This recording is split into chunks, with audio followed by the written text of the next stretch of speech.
All right. Welcome, everybody, to the final of Cincinnati. Every month, once a month, we have a Alcaraz match. We are so spoiled. And we got to take it in because who knows when they're going to play again. They might not play for 6 months. This might be the last time we see them play until next year. We don't know. But they're playing again. They played in Rome when Sinner came back for the first time after his 3-month suspension. Then they played at the French Open final, then the Wimbledon final, and now they're playing on a hard court final in Cincinnati. It's been nearly a year since they played on a hard court.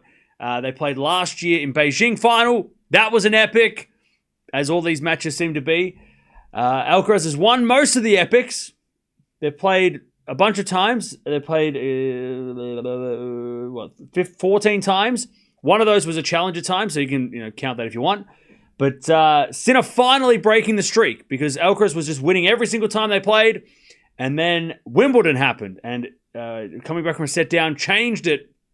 And let's see if Sinner can keep it going and win a couple in a row against Alcaraz. Because he has been a little unfortunate when he's had chances against Alcaraz. He was up 3-love in the Beijing final last year. Tiebreak, 3-love in the tiebreak. Alcaraz came back to win. Obviously, we know what happened at the French Open this year. We know what happened at the US Open a few years back.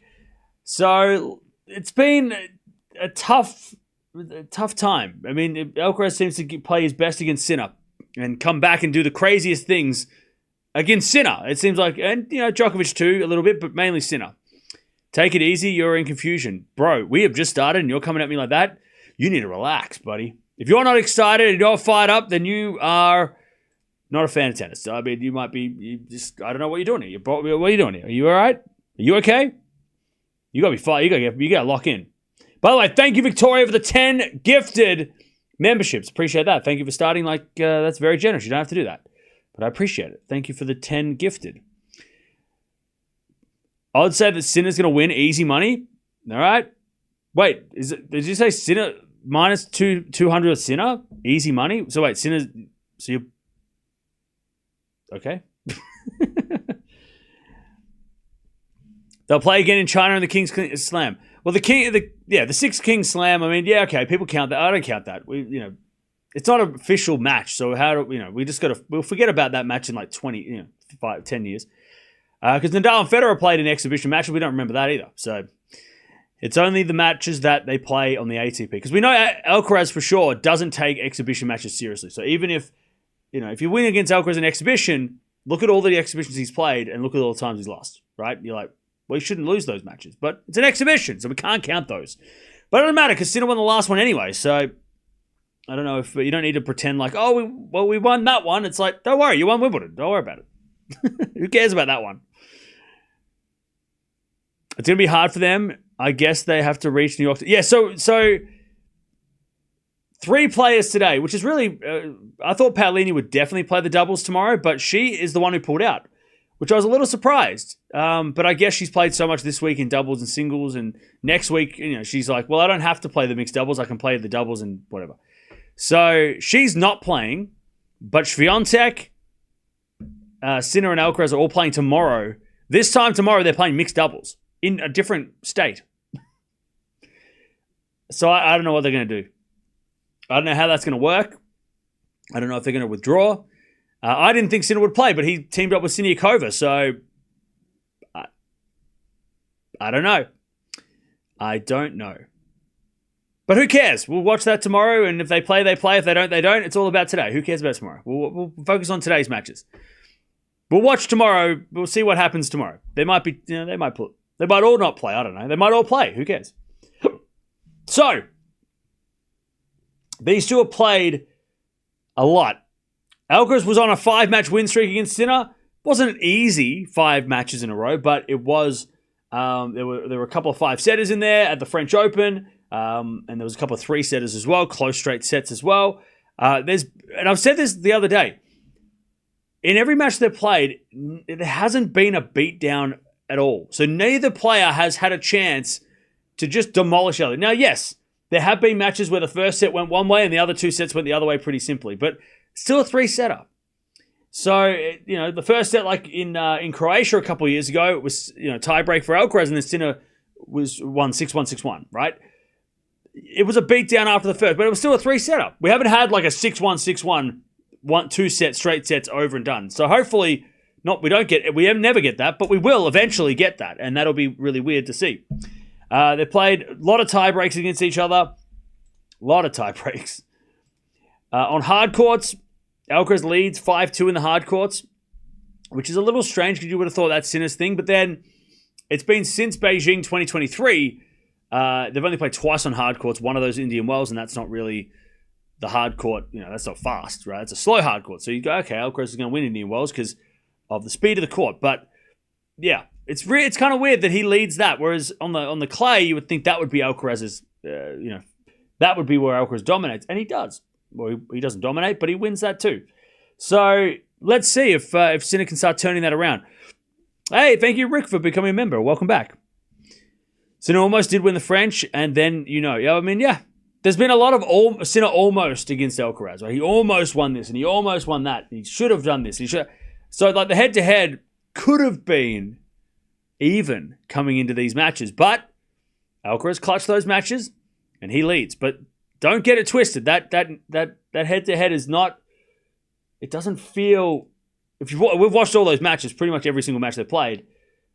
None of the matches have felt like, oh yeah, Alcaraz is the better player over. Like he's dominating. He dominates Sinner. So that head-to-head is a lie. That head-to-head is not accurate.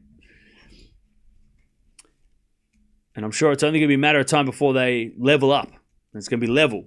At some point in the future, they're probably going to be neck and neck. By the way, they start in 20 minutes. Should Sinner have won Wimbledon 22? No. Maybe US Open. There's a chance there if he beats Alcaraz. Who knows? But no, I don't think he should have won Wimbledon 22 because that was Djokovic who won that, right?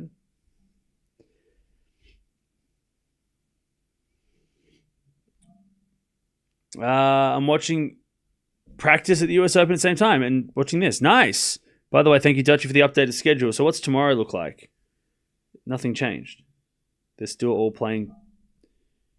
Okay. So they've changed the schedule. So I guess. Wait, what? I don't know what they've changed. They've just okay, they just put extra matches for. Okay. Yeah, they've updated they've just added the qualies. It's not they haven't updated anything. Not yeah. They've actually just added all the qualifying matches for tomorrow. The doubles are still the same. They haven't changed anything. I mean, Sinner is by far the best on hard courts, especially Grand Slam. Yeah, but it doesn't show that against Alcaraz yet. Maybe we need maybe some time, but against Alcaraz, he's yet to show that he can. He is the better player on this surface. It's funny because we had Federer and Nadal in the past where it was like, okay, Federer is this surface, Nadal is this surface, and the neutral surface. I guess the neutral surface is hard courts, right? Maybe, I don't know, because clay is Alcaraz, and then grass has been Sinner, right? Sinner's won the grass matches so far. And then on the hard courts, it's Alcaraz. So maybe it's Alcaraz. Maybe the clay court's the neutral surface. I don't know. Because their closest matches seem to have been on clay. I don't think we've got enough yet. We've got probably 20 matches in. We can make a better assumption, but a better analysis. But yeah, I think we're yet to see. Maybe we're yet to see who takes what surface because we haven't. Really, Sinner hasn't. It's hard to say that. Before 2024, not that all the matches against Alcaraz and Sinner before 24 were not relevant, but Sinner changed after 2024. He was so much better after 2023, right? End of 2023 was when Sinner became this guy. So since then to now, those matches are the most relevant so far.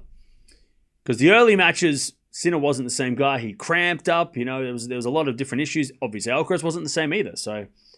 Alcaraz has gotten better, but Alcaraz got better earlier. Like he was better 2023, like he almost a year earlier was, where Sinner got there a year later. So a lot of those early matches.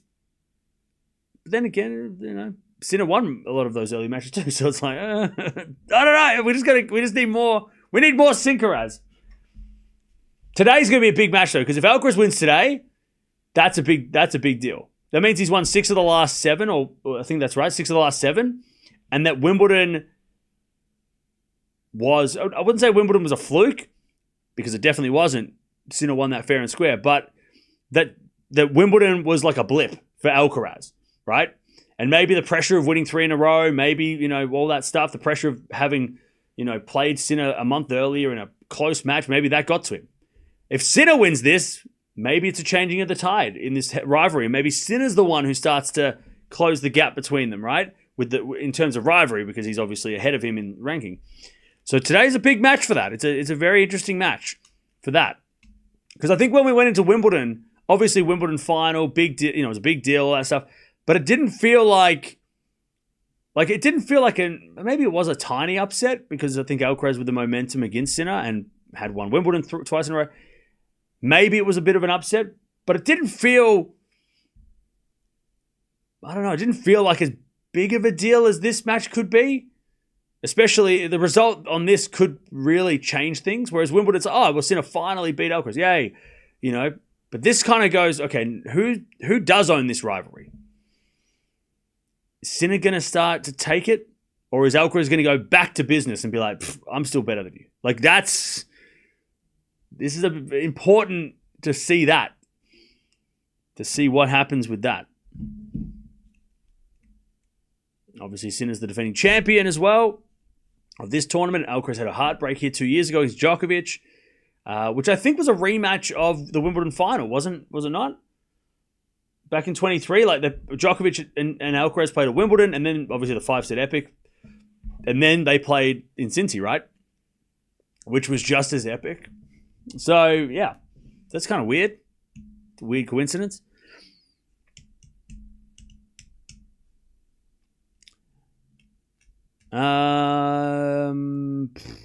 Sinner-Djokovic Djokovic dominated doubles a few years ago. Yes, they did. Sinner-Djokovic was the number 1 in the world in doubles when the mixed doubles was announced. Alcaraz in 2, you reckon? Okay.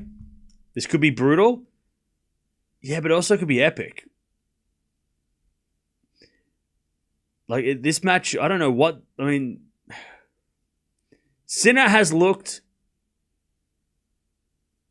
near unstoppable this week. There's been like one person, I think Diallo in the second set tiebreak had a chance to take a set, but Sinner probably would have won in 3 anyway.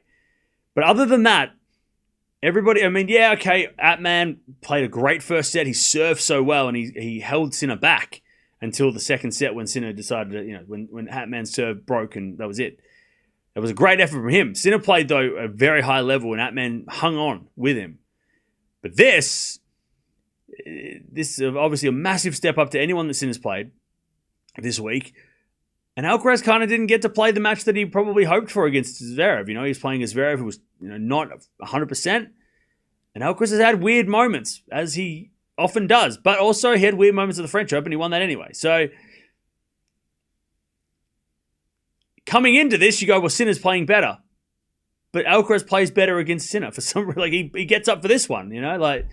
He might not play well against the number 100, but when he plays number 1, he'll be like, I'm good, But the serve is going to be huge for Alcaraz, because we've seen that the only guys that have pushed Sinner, besides Mannarino, who I guess, is just an awkward left-hander, made it awkward for Sinner. Every other person who's had a big serve, so Diallo, I'm talking about Atman, those 2 players push Sinner with their serve. So Alcaraz has to serve well. And his serve has gotten better, like kind of sneaky. He wasn't really known for his serving, and then it seems like the last couple of months, the serve seems a lot bigger, and he hits a lot harder, hits the ball a lot harder on serve. So that's got to be huge. Obviously, we know Sinner just has to play how he is. It really comes down to what does Alcaraz have to do. Obviously, variety is going to be key. Keeping Sinner guessing is going to be huge, because Sinner is so good on when it comes to, we saw with Felix Auger-Aliassime, right? When you rally with Sinner, you're not going to win that way. You can't beat Sinner that way. Djokovic has been trying to do that, and he can't beat Sinner that way, right? So we know Alcaraz is not the one to just sit on the baseline and hit backhands all day. He's going to go for winners. He's going to go for shots. He gets bored. He's not just going to play conventional. That's boring. He's going to do some crazy stuff. So let's see. It all comes with the serve, though, for Alcaraz. It starts with the serve. Obviously, he can't get silly, right? We can't afford to have a siesta against Sinner, right? You sleep against Sinner, and then by the time you wake up, you're down a break in the third. So he's got to make sure that he is locked in. But he was locked in against Zverev early. He didn't seem to be mucking around against Zverev. Even when Zverev was fatigued, he seemed to still go for it. So a lot more talk about Alcaraz, I think, in this match than Sinner. Because we know if Sinner plays a certain way, he's unbeatable, near unbeatable. It's what Alcaraz can do that will be the key, and will be our focus for the most part. First set will be crucial as well for Alcaraz, I think, as well. The only problem these days is who will break post each other. Wait, what? I think that was a typo. Do you think the super hot temperature in Cincy gives an advantage to Sinner or Alcaraz? Probably Alcaraz, because we've watched both these guys play in the weather this week, and there's been no sign of fatigue for Alcaraz. He's looked fine. He doesn't even look like he's sweating. But there has been a couple of moments where Sinner's started breathing real heavy, or he started looking a little like we saw that against. We saw in the last round. I think we saw it in the last two rounds. We saw Sinner kind of for a little bit, for 5 minutes or 10 minutes, he just sort of looked real tired. He just looked like he just dropped. Didn't cost him anything, but he has looked about the hour marks the last two matches. Sinner has had a little bit of a fatigue, but he gets over it. It's not like it cost him the match or anything. But yeah, so I think the weather is going to affect Sinner a little, probably more than Alcaraz, as it has, right? And Alcaraz he hasn't looked bothered at all. He just, the problem with what Alcaraz has had this week is he wins the first set, and then the second set he just decides not to do anything. But he played that long match against Rublev and didn't look fatigued. So that's a good sign. So I don't think Alcaraz will be tired. He's a machine. Sinner, it'll just be interesting. It depends on how tough that first set is too, right? The first set's an hour long and it's a slog. Maybe that'll change things, but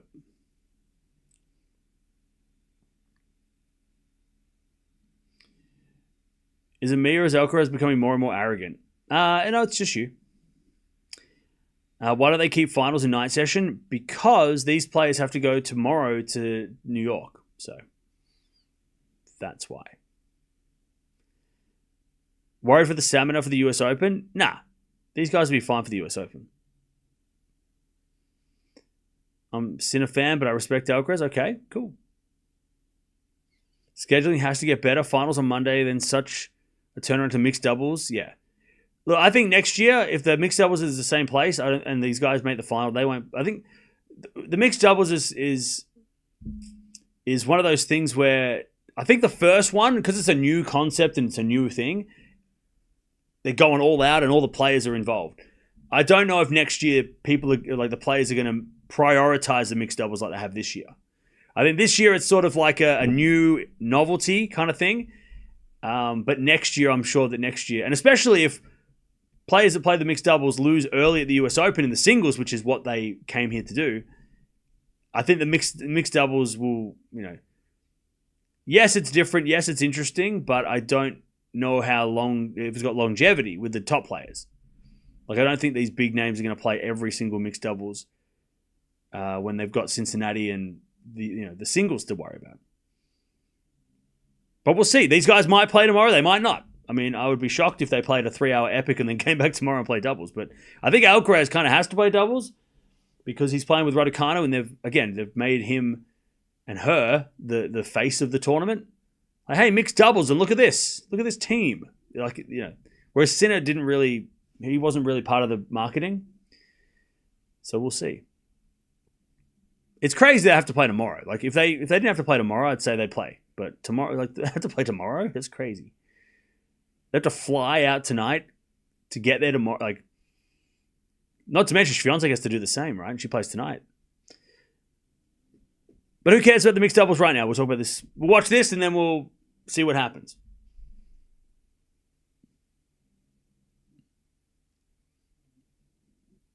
Alcaraz is going to be ruthless this time. Well, we'll see.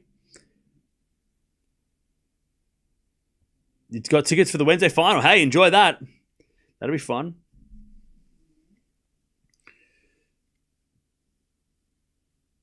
But yeah, both these guys have to play tomorrow. So, yeah. Swiatek very impressive in Cincy. Oh, yeah. Very impressive. But so is Paolini, you know. So is Paolini. Minus 200. Money line is disrespect. Well, don't cry. It'll be okay. Should Cincinnati have scheduled the matches earlier, like 11 a.m.? Nah, 11 a.m. finals. I mean, that's not going to... I think the reason why first of all, the reason why it's on a Monday is because they don't have enough days in the week to cover. So that's why we're having a Monday final, because they couldn't have started any earlier because Canada was happening and they couldn't have compressed the tournament. Maybe they could have made semi-finals day all the same day and then Sunday final. Maybe they could have done that, but they didn't do that. Because that defeats the purpose of having a 12, 10-day event. If you have 10 days and you only use 7, it's like, what's the point? But also, I think the timing of things is, one, for the Europeans, right? For you guys in Europe who are, coming home from work right now, and it's going to be prime time for you guys, right? I think what time is it in Europe? It's probably like 7 p.m., right? 6 p.m., 8 p.m., something like that. So this is definitely catering to them. This match, and also the next match, it's going to be on, and there's Europeans playing. I mean, there's no Americans playing. There's no Canadians. There's no Australians. It's all European, right? It's 9 o'clock in the Netherlands. Yeah, so this match is to cater for that. If they put it on earlier, yeah, okay, maybe they could have covered started at 6 p.m. in Europe and whatever, but then you kind of lose that like afternoon crowd, I guess. And I think, I don't know why the ladies are playing second, but I think it's just because they schedule it that way.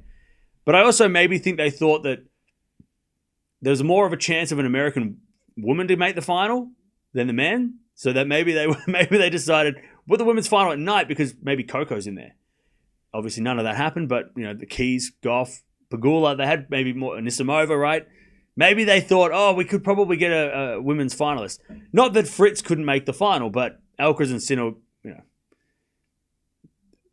these guys, the Europeans on the men's side, Shelton's played. Shelton could have made it maybe, but I think maybe that's why they did it too. Maybe, I'm just guessing. Please calm down. Ooh, I'm sorry, bro. Chad, I'm sorry. I'm getting a little crazy. My bad. Who is more complete, Alcaraz or Sinner?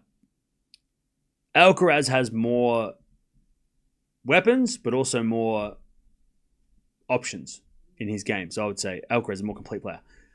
But Sinner is a more polished player. He's more refined. So he knows what he's good at, and he does that like perfectly. Like he's like Alcaraz a little bit raw still. He still does things that are a little bit too crazy, and he at the wrong times, but whereas Sinner's like he makes the right decision at the right time. He's like Mr. Perfect. But Alcaraz has got more variety, more weapons, more tactics that he can go to if he needs them. But he's a little bit less. I guess he's a little less polished at this stage. Yeah, Sinner's exactly so. Yeah, he's so clean, Sinner. He's so clean. Rafa and Roger would get destroyed by Sinner. I mean, I don't know about that, but Carlos is a cyborg and Sinner is a robot. Okay. I think Carlos is an alien and Sinner is a machine. Like,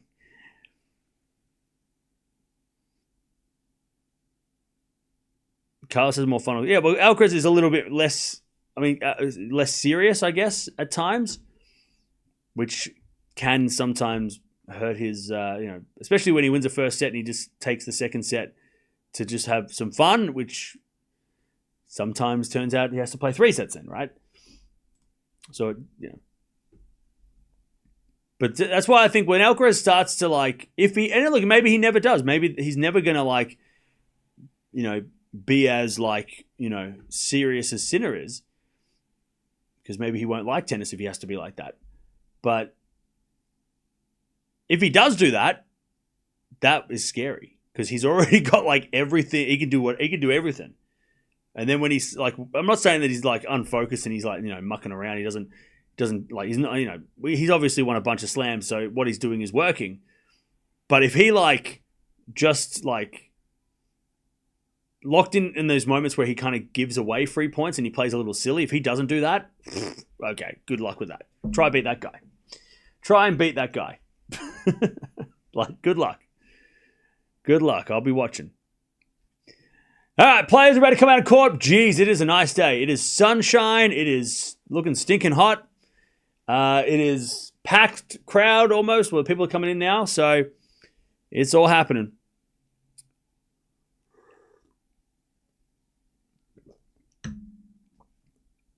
Let's see how this one plays.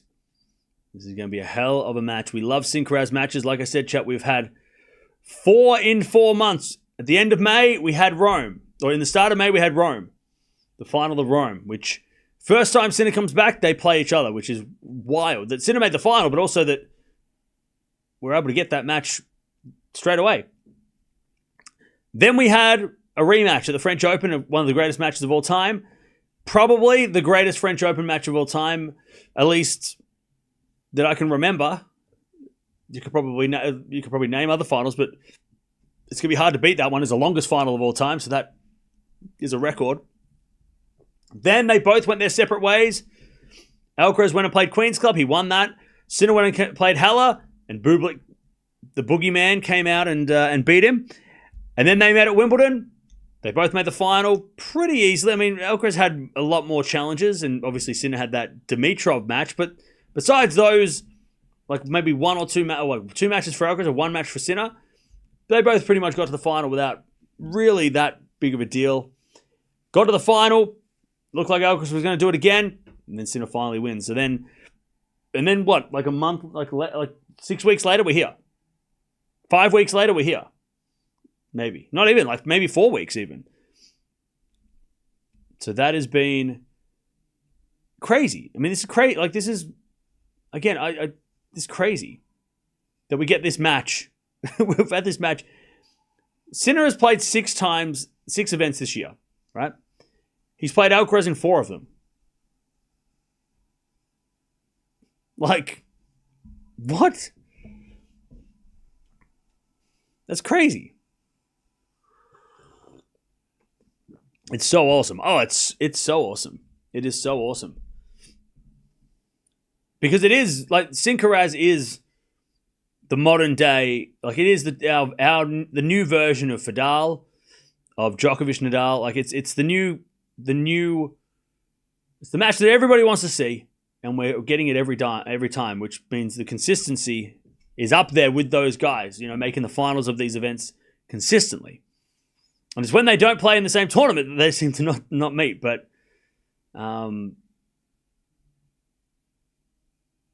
let's see. We're watching it again. It's 5. I think it's 5 they played 5 times in the last 12 months, and that was with Sinner getting 3 months off. And we also had obviously a month off for December. So if you want to count the Six King Slam, they play 6 times, right? If you want to count the Six King Slam, 6 times. But I don't count that because, it was an exhibition and, they were meant to play in that event. And that's why they made an exhibition. Otherwise, it's easier to play each other in an exhibition because there's less matches to play, And I think both guys made the final, without breaking a sweat. So, no, I think Djokovic might have got a set. I can't remember. All right. Here we go. Sinner coming out on court. Alcaraz is there. Crowd's gone wild. That sun looks hot. It looks so hot out there.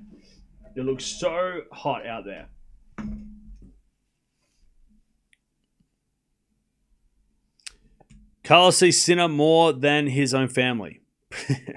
Maybe.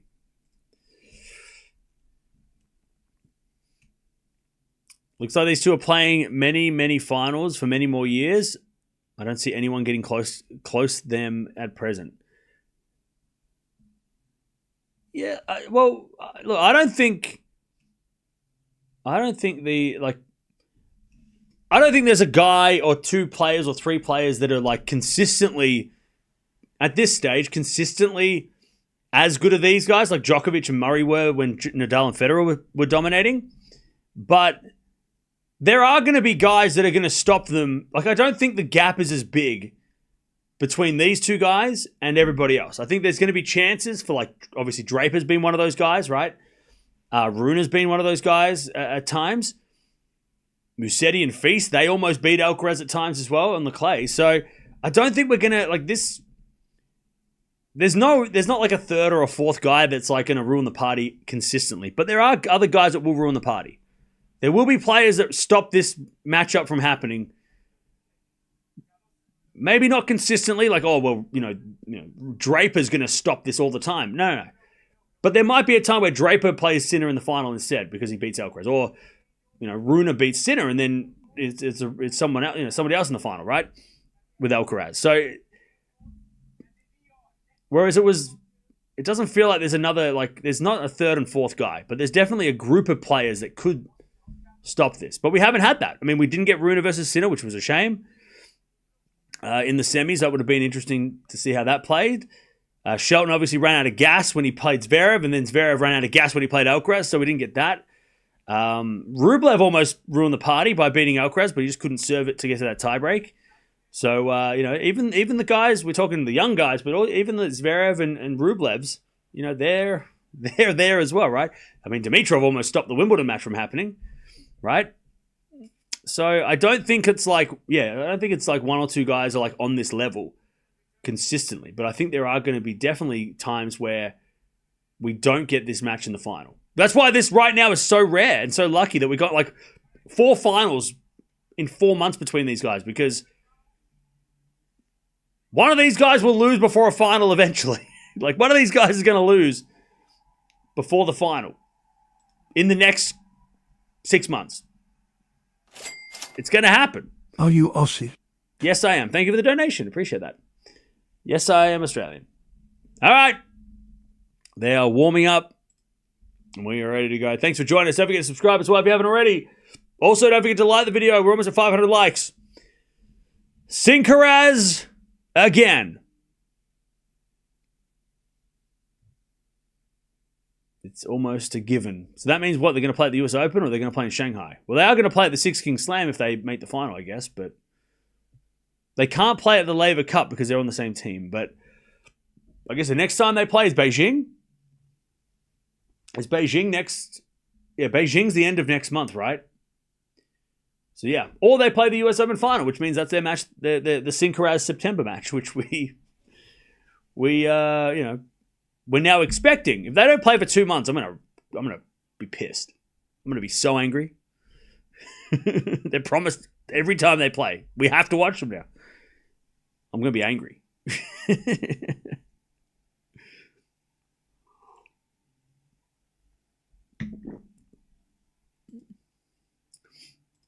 All right.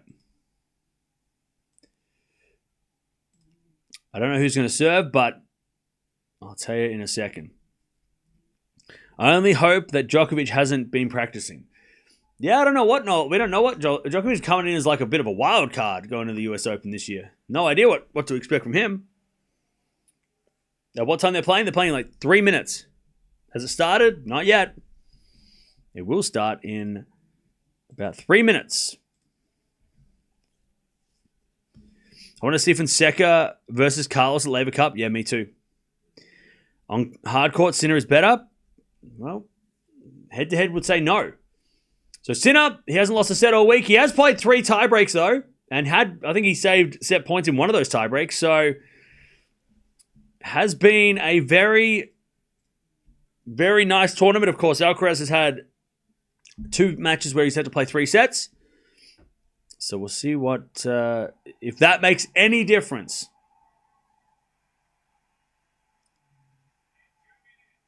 So, chat, let me just tell you where we've seen these guys play. They've played a lot. Chat, have any two players played at every single big tournament? Like, I'm thinking, like, obviously Djokovic and Nadal are probably the ones that would maybe have covered everything. Like, did they play at every slam at every 1,000? Is there one match for Nadal, Djokovic at every single tournament? There must be, right? Because they played 60 times. And they even played at the Olympics. Right? They played at the Olympics a few times. So, did Djokovic and Nadal not play in, like, Canada? Or was there a match where they didn't play, like a tournament they didn't play at? They never played in the Paris Masters. Oh, okay. So there you go. These guys already have. They played in the first match they ever played. So, okay, so there's that. So you've got, they played in Paris, they played at Wimbledon, they played in the US Open, they played at the French Open, they played in Indian Wells, they played in Miami, they're playing in Cincy. So they played in 7 of the biggest tournaments in the world. They played in Rome, 8. So they have to play, Monte Carlo, they have to play Australian Open, they have to play ATP Finals, Canada, Shanghai, and Madrid.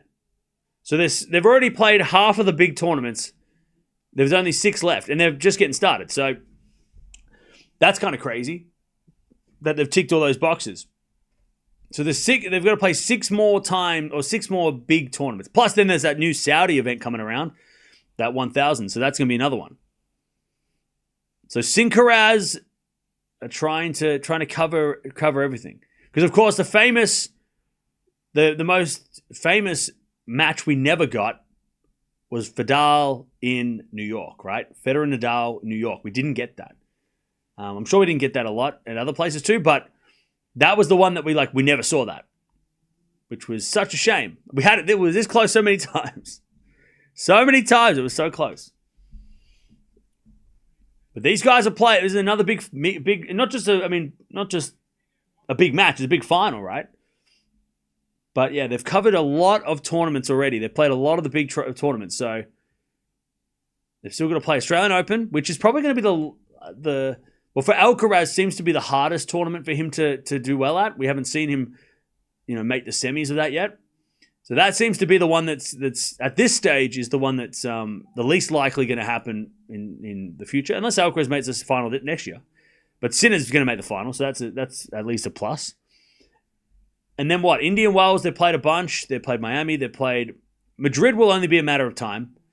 Monte Carlo as well. Both of them have, Alcaraz doing well this year, and Sinner should have made the final last year, right?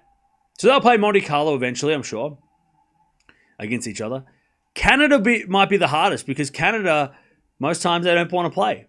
So maybe they won't play in Canada until the last time. All right, chat, here we go. Lock in. Sinner serving first. I've got Sinner in 3. I think Wimbledon was a big deal for Sinner, and I think Sinner's gonna win in 3. He's just been a little better this week. I've liked what I've seen from him more, so I'm gonna go with Sinner. But again, I don't really care who wins. As we get a backhand from Alcaraz is great. Sinner hits it long.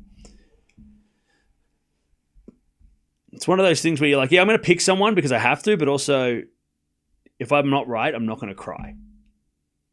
So, all right, love 15.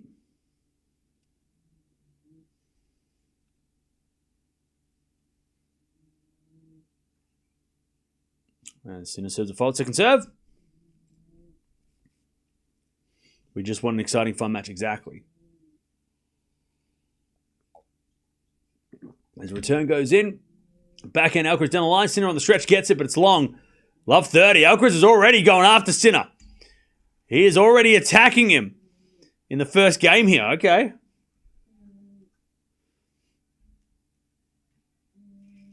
Love 30.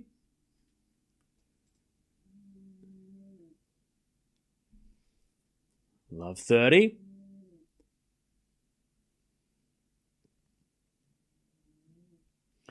Over to serve. Into the front of Alcaraz. Return goes for to Sinner. Sinner in the net. Love 40. Jeez. Alcaraz is hitting great, deep shots on the return so far. Love 40. Alcaraz came to play.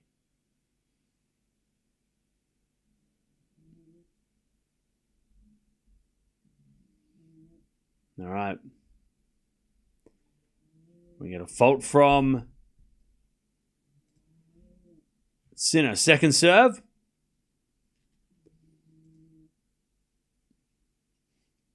Return goes into the back of Sinner. Forehand from Alcaraz. Into the forehand of Sinner. Sinner hits it out. There's the break. What? Did I say Sinner? I meant, I don't care. It doesn't matter. I didn't pick anyone, did I? I said it was going to be draw. All right. First game is a break. That was a very aggressive start by Carlos. Like he went after those and maybe a little bit of. I mean, geez, it's like one game, and you're not allowed to have one warm-up game. Nope. Sinner just was like a little bit off in that game, and that was like, oh well, that's too bad. Because Alcaraz is ready to play. You'll be ready for the first game.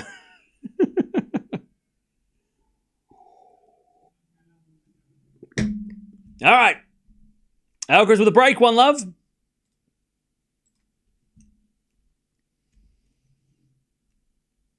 I wish the crowd was a real crowd. Can you do that? What are you talking about? This is from the studio audience. You guys can't see, it's behind the camera, but we've got a live studio audience here tonight.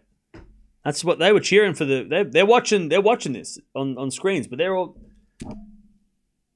just there. They're staying quiet now because, they don't want to interrupt. But yeah, we've got a whole live studio audience here. What are you talking about? 15 love. A bit of fault from Alcaraz. Second serve. Oh, you thought this was a real house? I'm just on set. This is a set. 15 love as the return goes in the forehand of Alcaraz. Backhand now from Sinner into the backhand of Alcaraz down the line to the forehand of Sinner. Alcaraz backhand cross. Goes long and Sinner wins a point. 15-all. 15-all.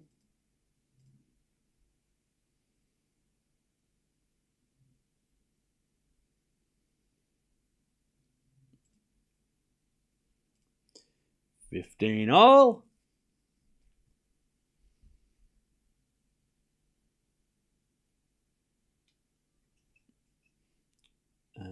As we default second serve.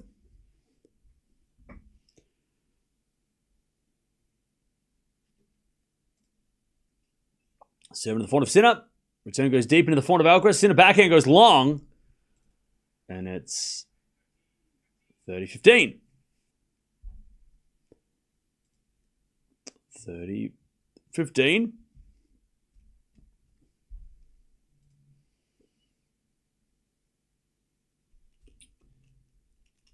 All right, serve again for Carlos. Into the forehand of Sinner. Oh, what a return! I don't know if that looked like it was going out in slow motion or something, but I don't know how Sinner made that go down. 30-all. That was a weird, I don't know if he meant to hit that. It sounded like a shank. But he just, took one step and just kind of, hit this awkward forehand winner that went so super slow and everyone just watched it. I don't think he meant to hit it with that much spin. It was a great shot, though. 30-all. First serve is a fault. Second serve.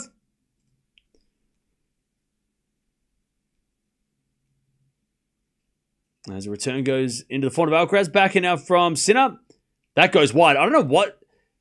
Maybe Sinner's just seemed to not seeing the ball properly or something, because that was a total miss. He totally misjudged that ball coming to him. It was a weird error. 40-30. It's not as sharp as he needs to be, Sinner, at this point.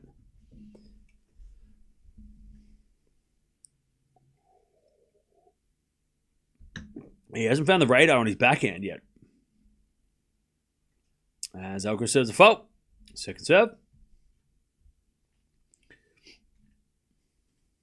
Second serve. And the return goes into the forehand of Sinner. Forehand from Alcaraz on the stretch. Sinner down the middle as Alcaraz backhand cross. Sinner gets with his backhand. Then Alcaraz goes in the forehand of Sinner, who goes cross court. Alcaraz gets on the stretch, but it's in the net. And we get to deuce. Sinner's forehand's working just fine. Just the backhand's a little bit weird at the start here. But Alcaraz he's starting off real strong. Alcaraz is Alcaraz has been super strong as well at the moment to start this.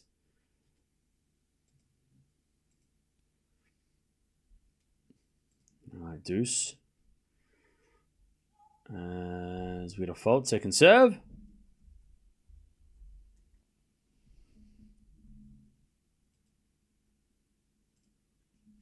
There's a return. Goes in the forehand of Alcaraz. Down the line, the backhand of Sinner. Alcaraz forehand again to the backhand of Sinner.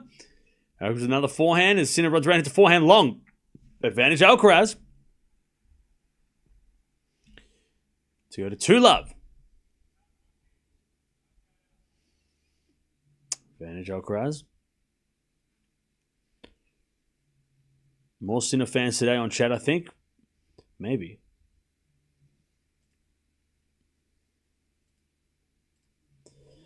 All right. Advantage Alcaraz.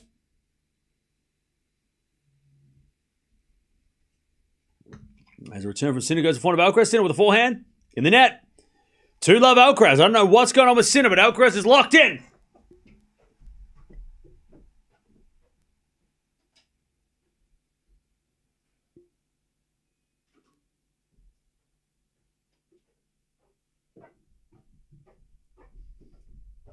All right, 2-love. 2-love. Back to Sinner. He serves a fault. Second serve.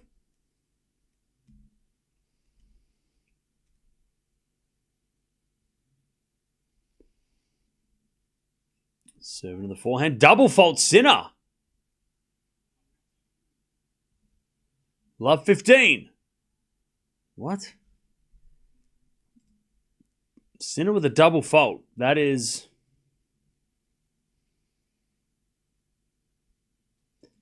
unusual.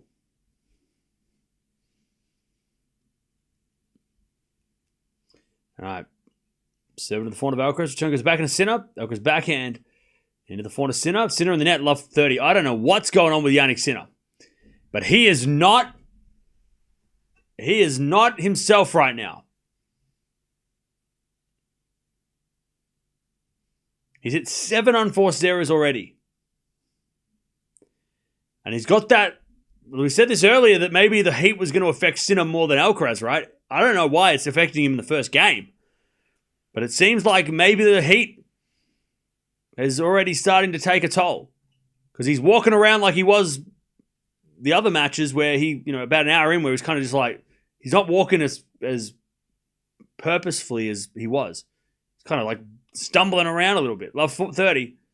As a return goes in to the forehand of Sinner. Alcaraz back into the stretch. Sinner with a forehand down the line. Alcaraz gets it back with a slice. Sinner forehand cross court. Alcaraz gets there with a slice again. Sinner comes in with a terrible volley. Just a sloppy volley in the net. Love 40. Sinner's won 0 points on serve. Like, that was a very, lazy volley. Don't cry. Don't tell me what to do. I'll cry if I want to. That volley was weird as hell. Like, he was... So, even if that goes in, Alcaraz is going to hit a passing shot because Alcaraz is quick. That was such a casual volley. All right, love 40. Serve out wide. Alcaraz gets it back, but it's in the net. 15-40. Yeah, something... Sinner isn't right at the moment. Something's up. Alcaraz is playing solid. Like, he came at the blocks by punching, but Sinner looks off. He looks like he's not dealing with the situation. Or the weather. That must be the only reason. Anyways, forehand winner from Sinner. That's better. He gets the first serve in. 30-40. Now, it's not his elbow. He doesn't look like, it's not like an injury. It looks like he looks fatigued. He doesn't look sharp that we're used to seeing. Whereas Alcaraz, like, he's come out here and he's like, all right, I've got you. But yeah, Sinner looks a little bit like, he just looks like a little fatigued already. Anyways, 30-40. As a return goes into the forehand of Sinner. Sinner in the net. There's the double break. Alcaraz, 3-love. Okay. Yeah, he looked like Zverev did against Alcaraz the other night. It's only 12 minutes. But maybe the weather, maybe he woke up, maybe he ate something dodgy, I don't know. But Sinner doesn't look like Jannik Sinner. And Alcaraz is like, I'll take all the points. I'll take all your free points, and then I'll hit some winners as well. So this is great for Alcaraz. This is great. All right, Sinner's got all the ice packs. This is great for Alcaraz.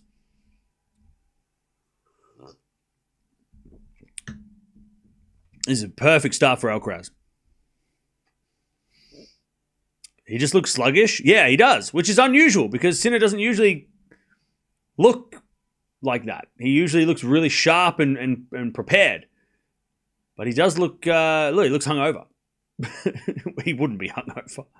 But he looks dusty. He looks like you would on a Sunday morning after you've been out the whole night. Like he just like stumbling around. Like, it looks like he's got a hangover. I would assume. I would never know because I've never been hungover in my life. I wouldn't know. I'm just guessing. I've seen it in movies. I saw a movie once where there was a hangover and he looked like that. The guy, like, he pulled his own tooth out and there was a whole thing.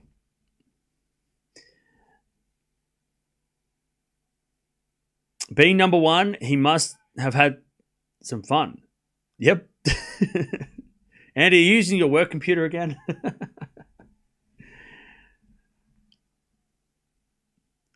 All right. Alcaraz 3 love. He will take all of that. Don't get caught. All right. 3 love. Let's see if Sinner can find some energy. Why does Sinner look cooked? I don't know. He looks this, yeah, he doesn't look right. Alcaraz, though, he's like, all right, let's go. Alcaraz looks like he's still bouncing around like it's a heavyweight title, which it is. One of them. As the return goes in from Sinner to the forehand of Alcaraz, Sinner backhand. Into the Alcaraz backhand. Sinner again with a backhand to the slice of Alcaraz. Then Sinner with a forehand winner down the line. Love 15.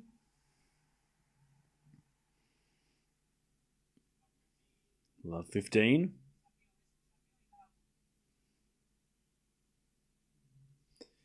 Love 15.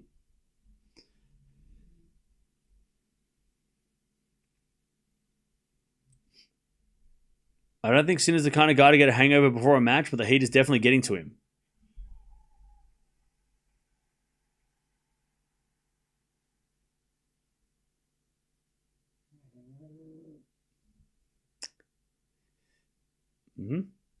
All right.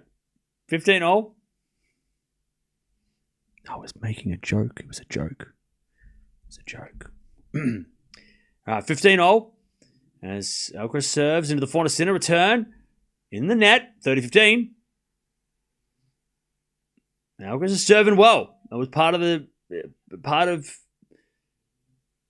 the strategy. He had to serve well. We saw the guys that had played their best against Sinner were the big servers.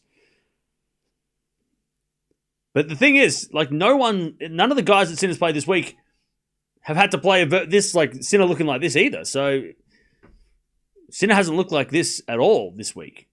You know? Yeah, okay, for like 5 minutes in a second set maybe, but not from like the first point. But Alcaraz is taking advantage of it. He's looking sharp. 40-15. 40-15.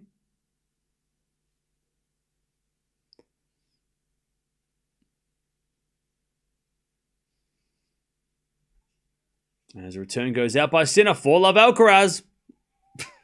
Okay. Alcaraz is cruising. Sinner's just trying to win a game, which is not what I thought I would be saying at 15 minutes into this match. All right.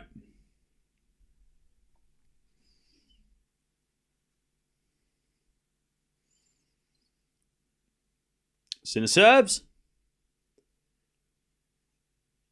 At the forehand of Alcaraz, Sinner with the backhand. In the net. Love 15. Love 15.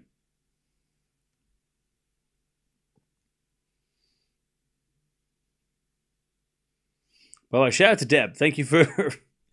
I know this is always going to be a tough matchup for the chat, but thank you, Deb.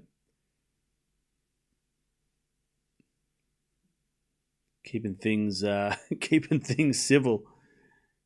Keeping the weirdos out.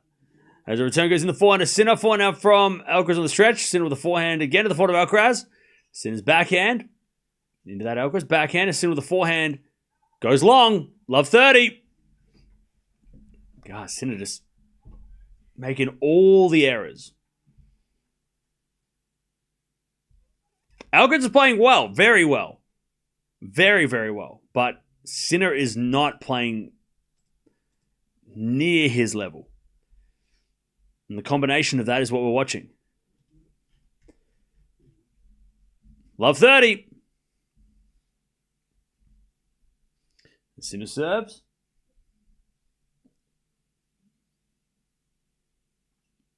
At the backhand, Alcaraz in the net. 15-30.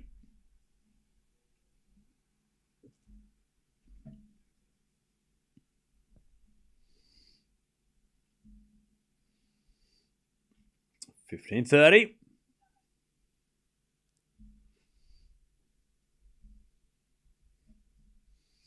$15.30.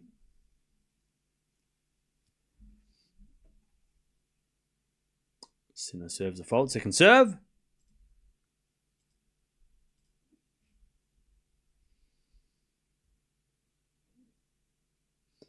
As the backhand return from Alcaraz goes back in a Sinner. Alcaraz forehand drop shot. Sinner's not even going to go there.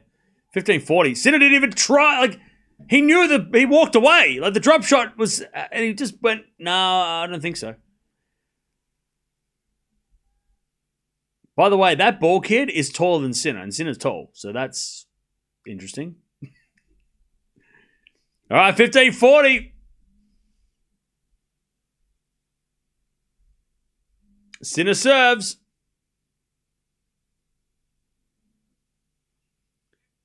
A let.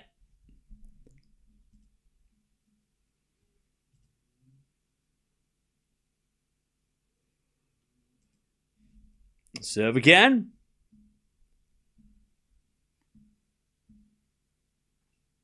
Is an ace. One saved.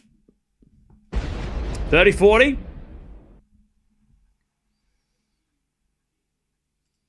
30-40. One saved.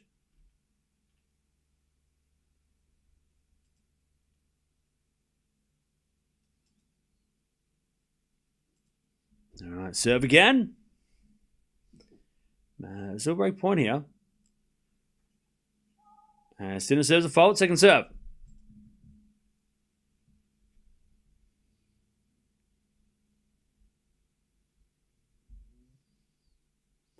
Double fault, and that second serve was at the bottom of the net.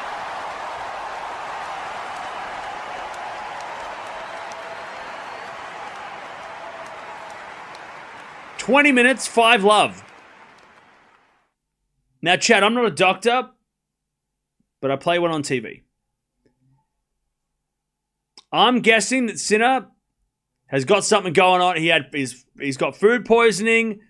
Something happened yesterday that is causing him to look like this, because this guy he's played in this weather all week.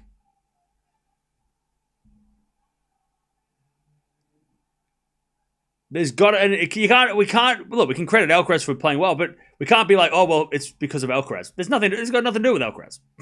It's like Alcaraz is playing great. Sinner looks so tired.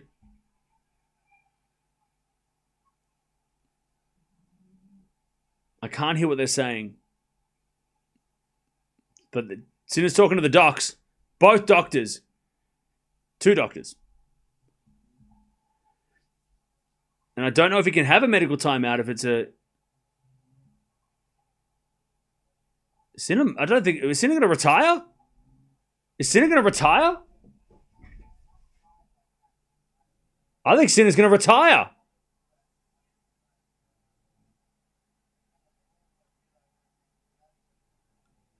Yeah, Sinner's saying that he can't see straight. I don't think so. I think Sinner might retire. He looks devastated. He looks upset, really upset too. Sinner's done. That's it. Wow. Sinner retires. Holy shit. Alcaraz wins the title. Wow.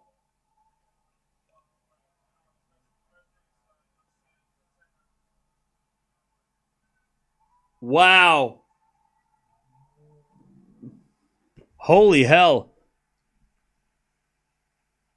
It came out of nowhere. I mean, before, like 30 minutes ago, it came out of nowhere because we didn't know what was going on, but something's wrong. And it's bad enough that Sinner, it's not an injury. It's some fatigue issue. So, and Alcaraz is going to go see if he's okay. Like this is so classy. We wouldn't expect anything less. Because Alcaraz doesn't want to win this way. Right? And Alcaraz was playing well. He was playing really well. Yeah, and Sinner's like, I just came out here and... Wow. That is shocking. Again, I guess we'll find out what it was. Or what he's dealing with. But yeah, that was... That sucks for us, but... At least it's not an injury. It seems like it might just be a virus, or maybe it's just a food poisoning or something. It doesn't seem like it's it's not a serious injury where he's gonna he's not playing because he doesn't want to get worse. It just seems like he might be sick. So that's a positive. It could be worse. It could have been it could have been way worse. But wow, damn it. Oh, what a shit. Ah. It's his hip? I didn't hear him say hip. Refund the ticket? Well, they got the women's final later, so what are you talking about, refund? No mixed doubles for him? Oh, he won't play mixed doubles now. Again, we'll hear about it. It looked like he looked dizzy and kind of exhausted. He didn't look injured. He had no energy. Yeah. Yeah. So please don't come in here and say it was something that it's not if you don't know what it is. Don't be like, oh, it's his hip. It's like, well, did he say that? Did you see that? Did you hear that? Like, I didn't hear anything to do with that. So we're not going down that road until we hear something else. But as far as I could tell, and I'm not a doctor, but it seemed like he was dealing with some fatigue, some illness. Maybe it was that he picked up yesterday. But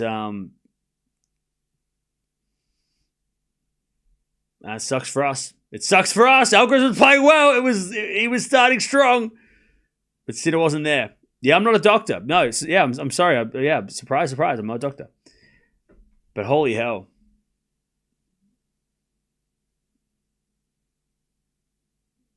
God, Chad, it was too good to be true. We're never going to get 3 or 4 epics in a row. Chad, I told you at the start of the match, we're eventually going to get one that's not going to live up to the hype. But not this way, though. I was thinking it was going to be like someone was going to beat down the other one, but not a retirement halfway through a first set deal.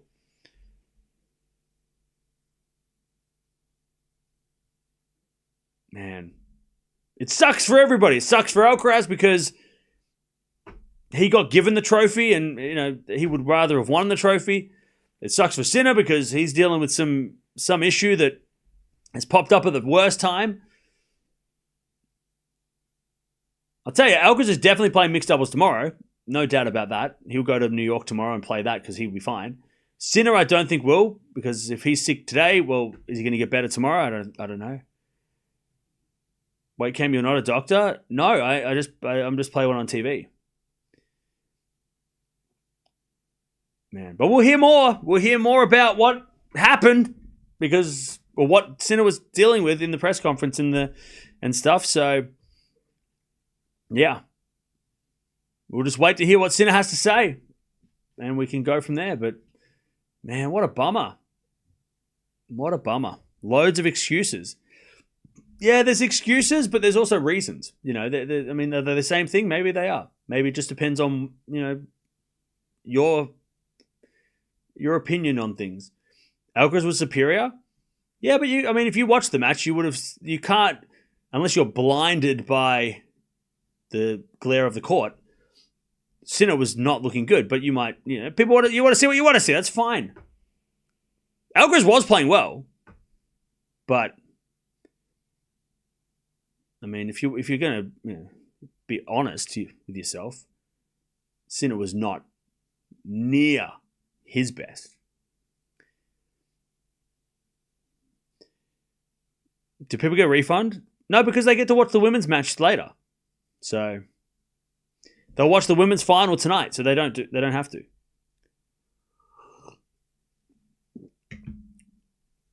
Yeah, it was maybe. Hey, he had a birthday a couple of days ago. Maybe something happened. Like, again, I don't want to speculate. He'll know, and he'll tell us in the press conference. Like, yes, I've been up all night because I was sick, or yes, I've been dealing with the flu, or yeah, he'll give us a reason. Like, Sinner's not going to be like, I was actually fine, I just didn't want to play. Like, he's going to tell us in the press conference or something that the reasoning why.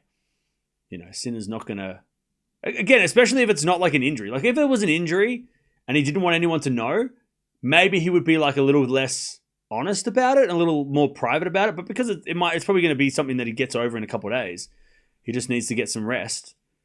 If he's sick, then he'll tell us, right? He won't. The players don't know if they're honest about that. I'll tell you though, chat. I talked about Swiatek yesterday. And we'll talk about her later, but. On the bright side, and for the Alcaraz fans, this one's for you. Carlos is slowly closing on the Golden Masters. This guy is doing crazy things. He is ticking boxes. So he's won Indian Wells, Miami, Monte Carlo, Madrid, Rome, and Cincinnati. He's just got to win Paris, Shanghai, Canada, and he's won them all. Like, he is this close, and the ATP Finals. He is this close to doing what Djokovic is the only player to ever do. Like, Alcaraz is over halfway now. Over halfway done with this Golden Masters campaign. And he's only 22. Like, chat. This guy is 22 and he's also only one slam away from getting all the slams. Like, Alcaraz is speed running tennis at the moment.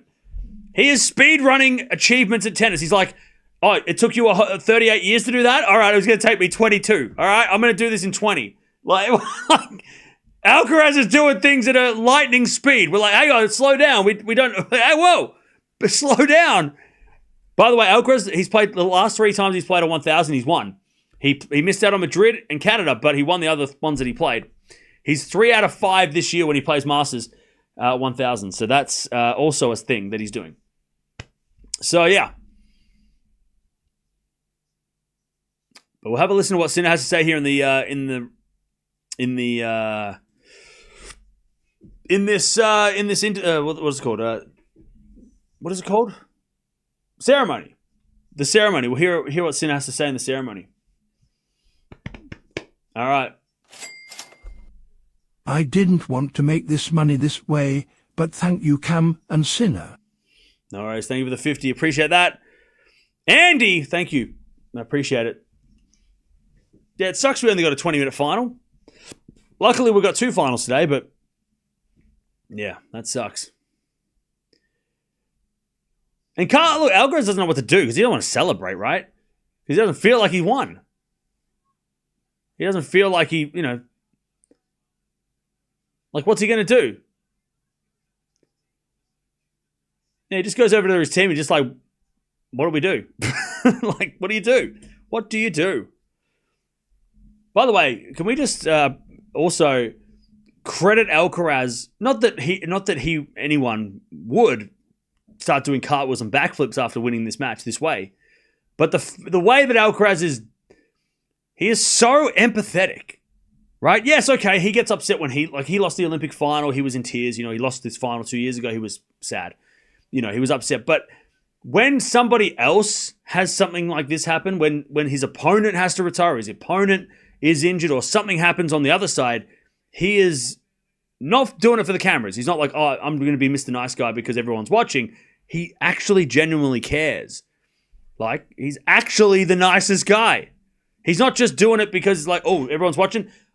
Sorry to hear you got sick, like, or whatever. Like, he's actually, like, gives a shit about his opponent's health, and he's not acting like we beat him, like revenge. Like, he does not give a shit that he won the title. He's just like, thanks, I guess. Like, he does not care about winning this trophy this way.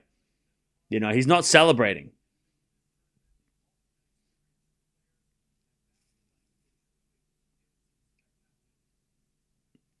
I hope Alcaraz can keep the tempo up and get 30 slams.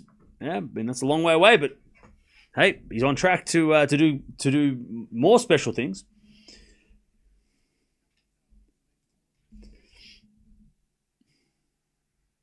Man. But let's have a listen to what Sinner has to say and see what Sinner if Sinner gives us any insight into what's been going on.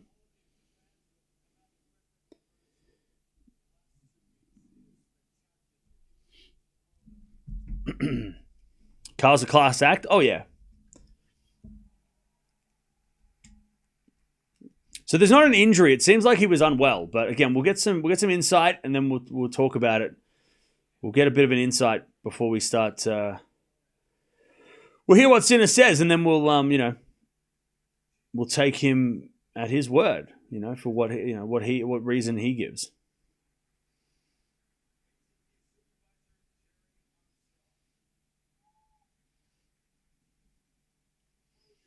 Man, that's brutal though. That's shit way to end.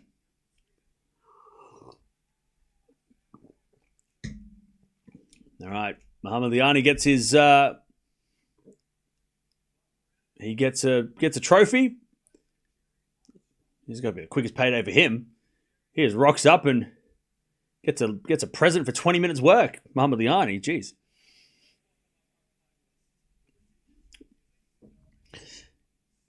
All right, Sinner comes up first. Let's hear what Sinner has to say about the result.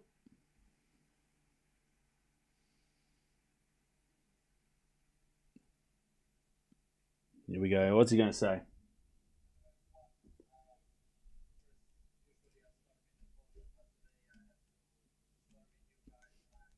He's apologizing to the crowd. Hey, thank you, Katakia, for the 35 months.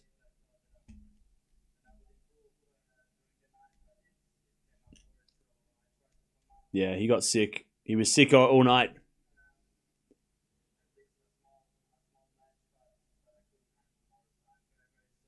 So yeah, must have been some illness he picked up yesterday.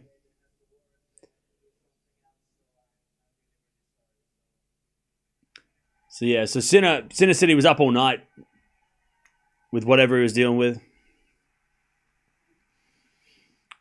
And he looked terrible from like the first game. Like the first game, he was making errors. He looked shocking. So he you could tell. Like, I mean, he clearly was dealing, like, he wasn't himself. He looked sick when he tasted that strawberry at the cake. Yeah, let's not start any of that. All right, let's not be like, oh, it's because he ate this or he did that. Yeah. It was that cupcake they gave him. No, let's not do that. Can't handle the heat? He literally... But the thing is, okay, we'll talk about it later. I'm just talking to people who hate Sinner. Why would I talk to people that don't like Sinner? I can't convince you. Your mind is set. By the way, if you are leaving, don't forget to sub. We've got the women's final coming up later.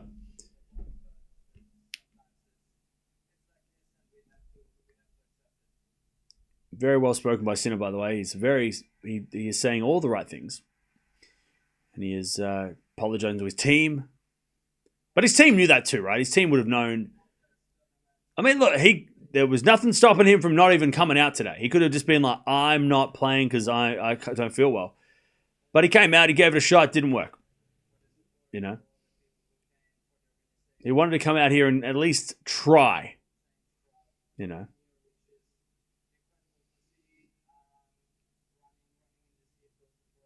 He's talking about how good the tournament is this year and all the behind the scenes stuff.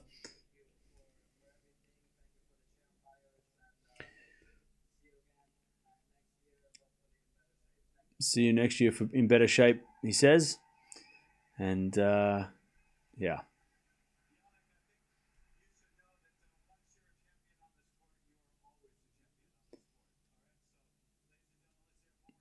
I don't know who this guy is that does the emceeing in the American tournaments, but he's really good. I don't know who he is, but he's always there. You always hear his voice. He's always like the announcer in American tournaments. Very good. I don't know what his name is, but he's always like the announcer for the US tournaments. And he's obviously got like a rapport with the players. I don't know what his name is, but he's always there, and he's very good. Because he seems to have that kind of like, he knows the players behind the scenes a bit, so he's not like, awkward. He's not just like an awkward random person who's never watched a tennis match in their life. And Carlos is saying, this is not the way I want to win the trophy.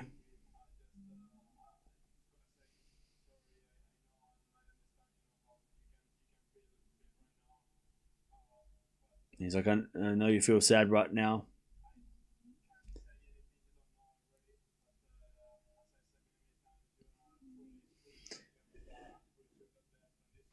He's just giving a lot of credit to Sinner, and you'll get better, you'll be back.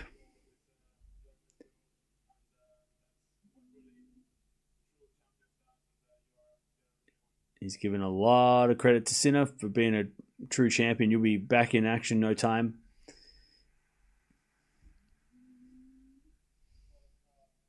Can I tell you what? I know people like to use the cliche, tennis is in good hands, and we always hear that shit. But God, these guys are such good role models. Such good role models. Like, the way they respect each other, even though they're their biggest, both of them are going to steal each other's trophies, right? Which, you could easily just dislike the person who's trying to take your shit, But these guys, like, genuinely respect each other. They're early, Alcaraz is younger, but they're both in their early 20s. They're very well spoken, charismatic, respectful. I mean, why wouldn't you want to be, if you have a kid, why wouldn't you want that kid to grow up like these guys? Like, they're the perfect. What do they do wrong? Alcaraz goes and parties sometimes. Okay, he went to Ibiza. He's 21, 22. All right, he had a couple of beers. But even then, like, nothing bad happens. He just goes and hangs out with his team, right? It's like, they're just so good, such good role models. They don't act bad on court. They don't break things. Yeah, Alcaraz broke record one time this time last year, right? Whoop-de-doo. What do they do? They don't do anything. They're not. There's nothing bad about them. They're perfect role models, right? They're great role models. And they're really good at tennis, so that helps. Humble. They're rude and arrogant. They're never rude and arrogant. Exactly. They're humble. We get it, Cam. Oh, male cat. It's all right. Don't take it personally. I'm not saying that Runa's not. Runa's great in his own way. All right, Alcaraz is thanking the tournament, doing all the support. Thanks for the support. I love that these two guys are equally amazing, but such opposite. Oh yeah, like they're totally different. They're different personalities. They go about tennis differently, and even on court as well, right? They play different games, and they're different emotions and different style. But they're right now, I mean, they're the best, but they're also like the perfect example of those two.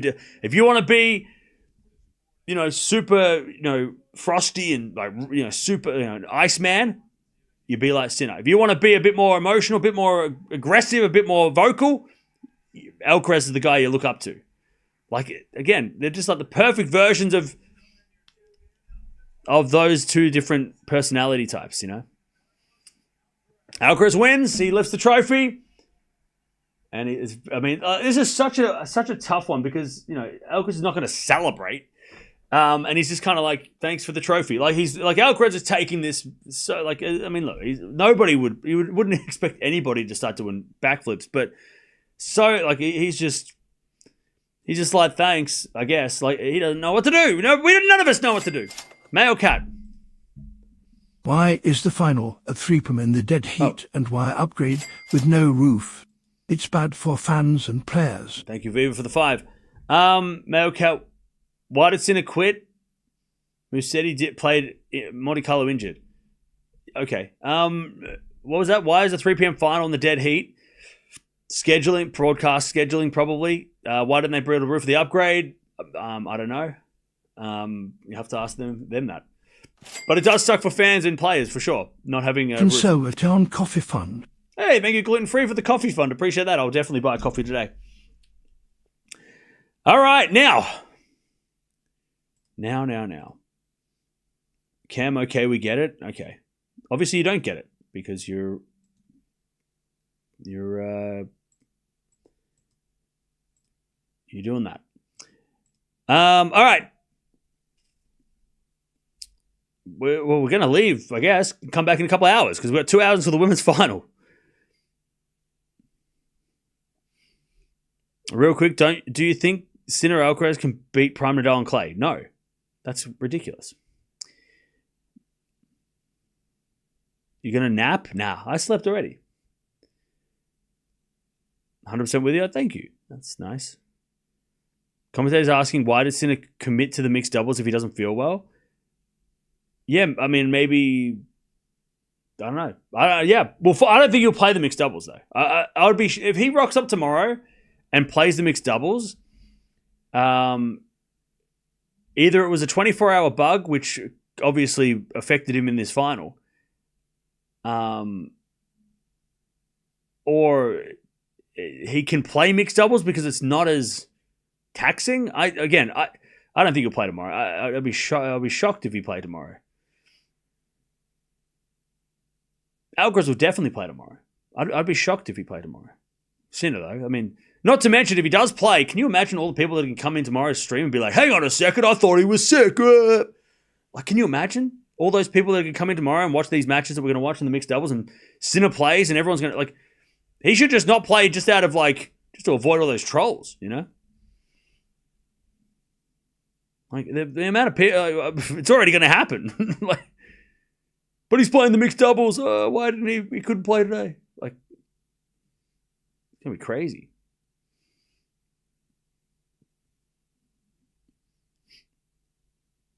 I was too nervous to watch and went for a walk. What a shame it ended like this. Yeah, I know. Such a shame. But hey, look. We've been very lucky. We've had 2 Grand Slam finals between these guys in the last 2 months. We've had another 1,000 final as well. Something eventually was going to give, and there was going to be a time where we get a match that wasn't going to be... Either was going to be a one-sided affair, or we're going to have a disappointment like we did a bit today. So it was going to happen. We were never going to be lucky that we're going to get epic after epic every single month. So we... Today was the day. You know, something had to give. Something had to give.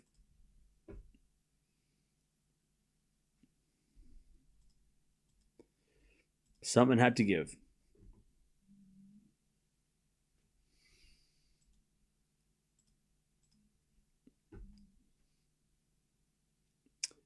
Sinner got heat or food poisoning. I think he said he was up all night with, and I'm going to say it was probably food poisoning. Again, he'll explain at the press conference better.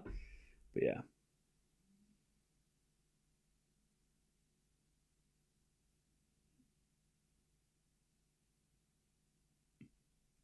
Hopefully an epic goes at the US Open. I hope we get them play at the US Open. That'd be good.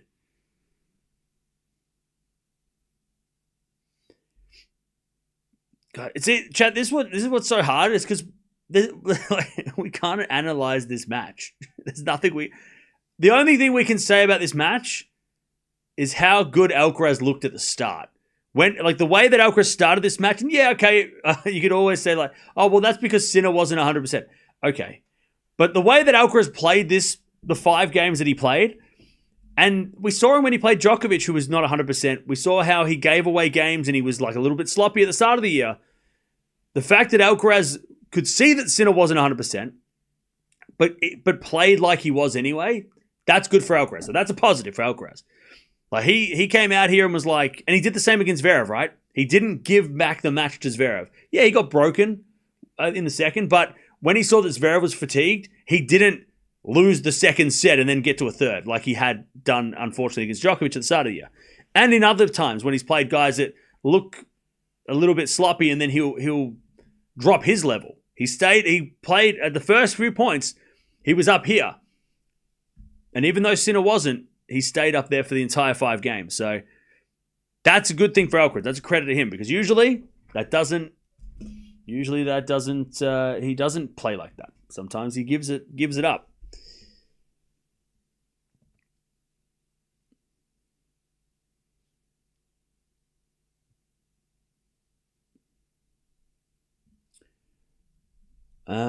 Carlos was already leading the race anyway. Well, yeah, I mean, the first game of the match, Alcaraz looked on fire. And yeah, Sinner was making errors again because he wasn't feeling well. We saw that.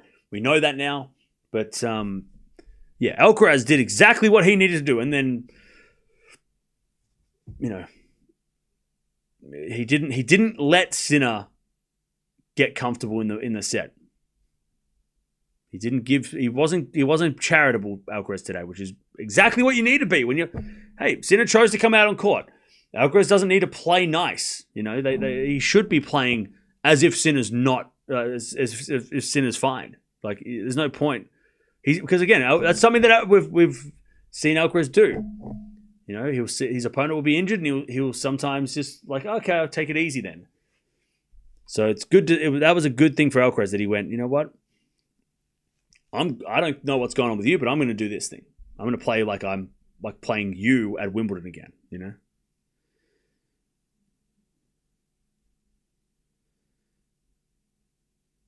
Best season for Carlos, 6 titles. Oh yeah.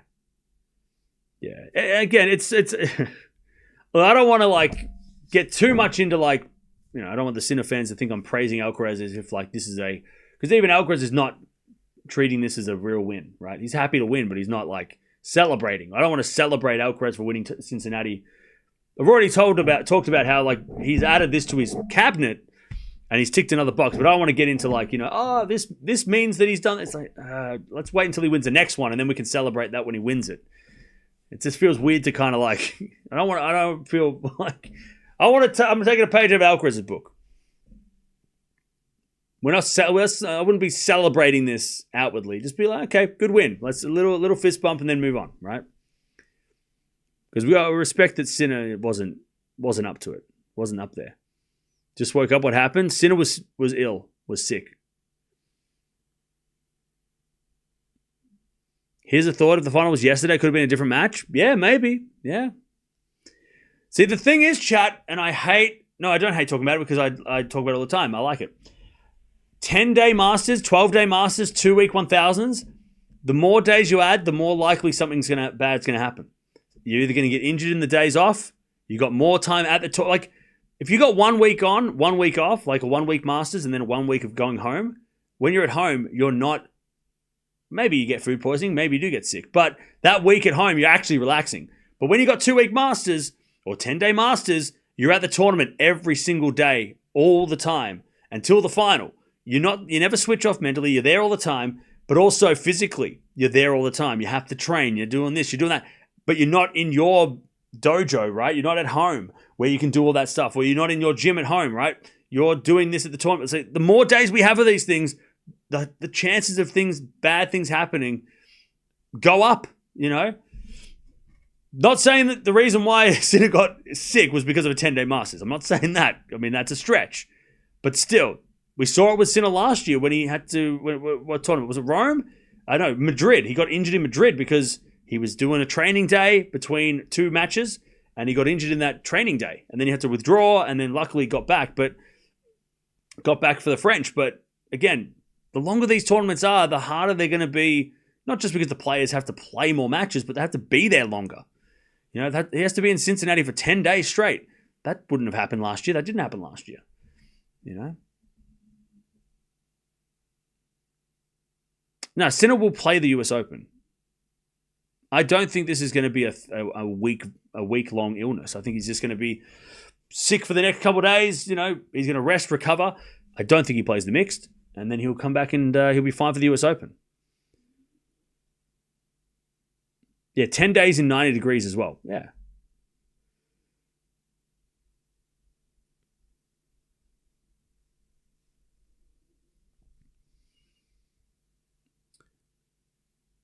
It was probably not the heat. He said he did not sleep because of reasons. Well, yeah.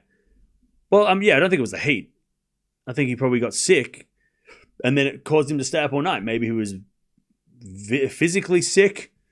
Maybe he had a flu. Like, again, we don't know the details, but it caused him. It interrupted his sleep, and that means it must have been pretty bad. Throwing up, probably. Well, yeah, that seems to be the. Do we know he was sick? Well, he said that he was up all night. So it makes sense that, like, he wouldn't have been up all night if he had a leg injury, right? If he had a hip injury, he wouldn't be up all night. He'd be going to sleep. But if it's something that affected his sleep, then you got to think, okay, what affects people's sleep?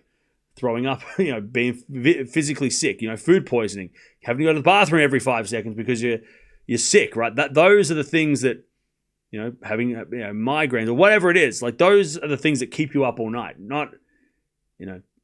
And by the way, he didn't look physically sore. Like, he wasn't limping around. He didn't look sore. He just looked fatigued. So we don't know. But he did say that he stayed up all night. Or he was up on and off all night, which is not great preparation for a final against your biggest rival. And then the heat wouldn't have helped today. Especially if you're sick and then you get dehydrated from being sick and then you got to be on court. I mean, in the heat, yeah. So we'll see what. Again, I'd be shocked if he played the mix, but I'd also be shocked if he pulled out of the US Open. Because I think 5 days away, he should be fine in 5 days if it's only that.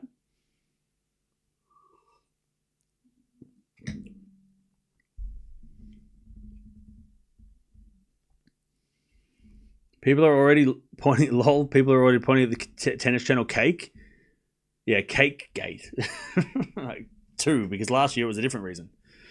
Yeah, no, I don't think Sinner ate that in. By the way, I think Sinner took a strawberry off that and ate it because he was being nice. I don't think he took that cake home and ate any of it. So I don't think the Tennis Channel cake was the reason why he got sick. He ate one strawberry, half a strawberry off the top of it. I don't think that got him sick. Conspiracy theorists are loving that, though.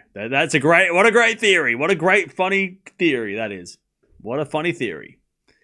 But also, if anyone takes that seriously, you should probably not talk to them. You should probably stay away from that person. They are crazy.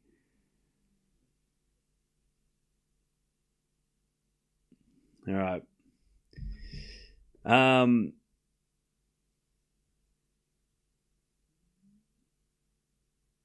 Yeah, they poisoned the strawberry. Oh, God damn. See, it's already starting. It was the strawberry. Oh, you're crazy. You're crazy. I mean, I know you're joking, but if you're...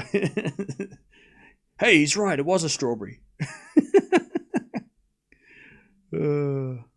Why are people saying there's alcohol he barely drinks? Yeah, I mean, it's because it was his birthday and it was the weekend. I mean, I made a joke earlier before he even... I'm like, he's not going to be hungover, surely. And that was like at 2-1. I made a 2-0. I made a joke about that. But yeah, no, he wouldn't have... Like, there's no... Sinner is the most professional player in the world. He's not going to go out and party on a Saturday night, even if it is his birthday. He doesn't seem the type to go out and party, even if he wasn't playing tennis on his birthday. So... yeah, I don't think it's that either. It could have look, we don't know the details, but he could have gone to a restaurant, had a meal, got sick from that, and that's why. Like, it could have been as simple as food poisoning at a place. That happens. That happens. It could have been as simple as that, and as unfortunate as that, because unfortunately that sucks.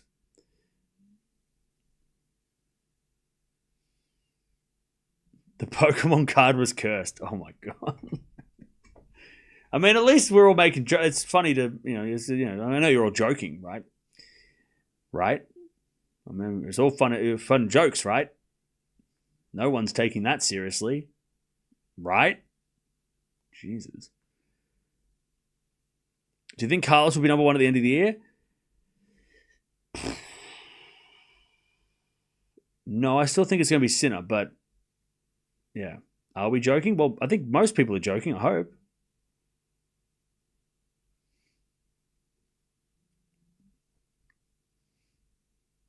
I rushed my meeting to watch this game and came home and it was over. Well, Kim, now you get to spend the whole day at home to watch the women's final.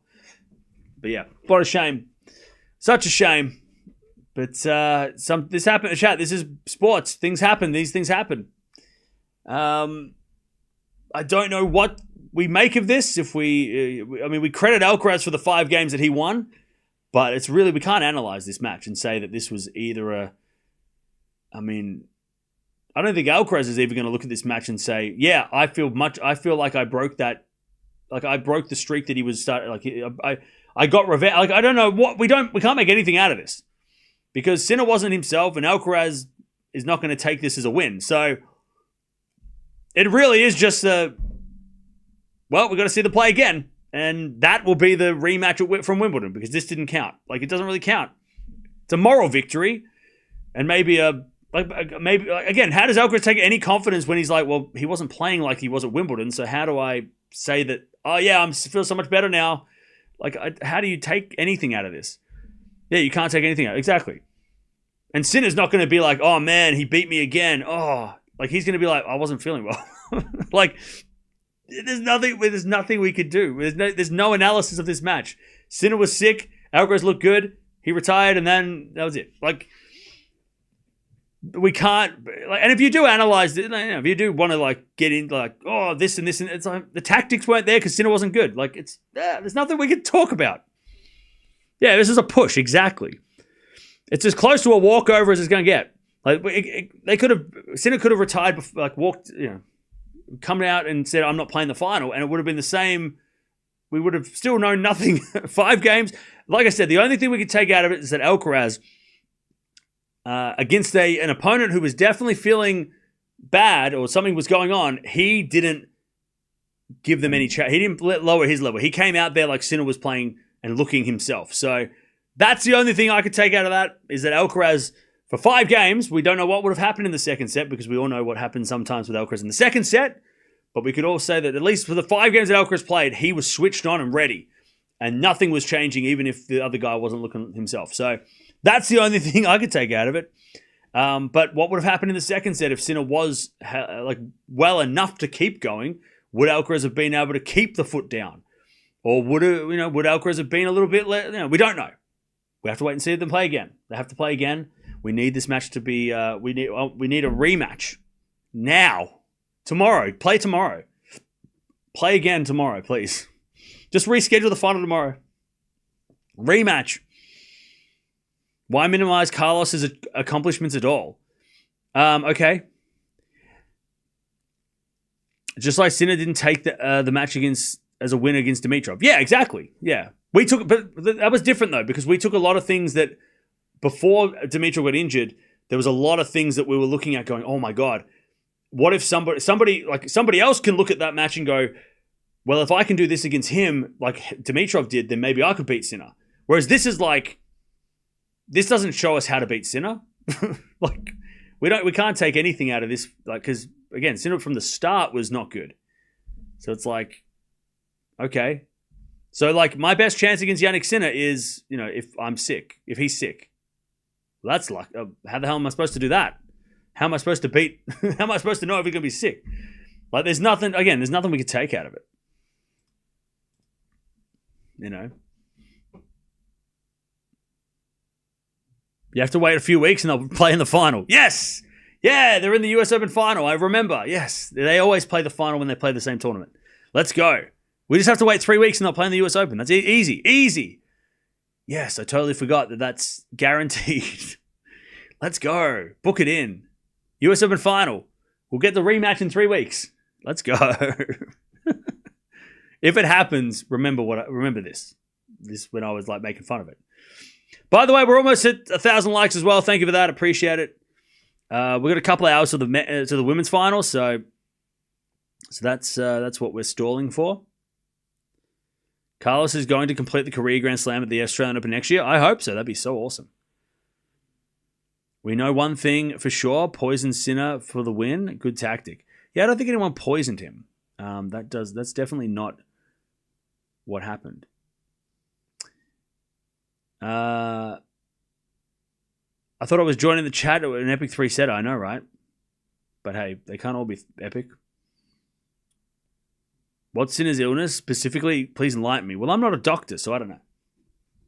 And he didn't give us information, so I don't know.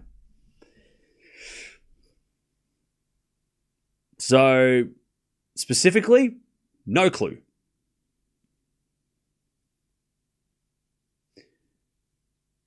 Do you think Carlos will be number one if he did well at the US Open? He could. I mean, I don't know what the ranking could look like, but maybe. We'll talk about that, I guess, at the US Open. But I'm not sure what Alcaraz has to do to be number one. But I still think Sinner's going to end the year at number one. You know, I still think he's going to be number one at the end of the year. They said he had a fever yesterday of 38 Celsius. Ooh, yeah, that's not good.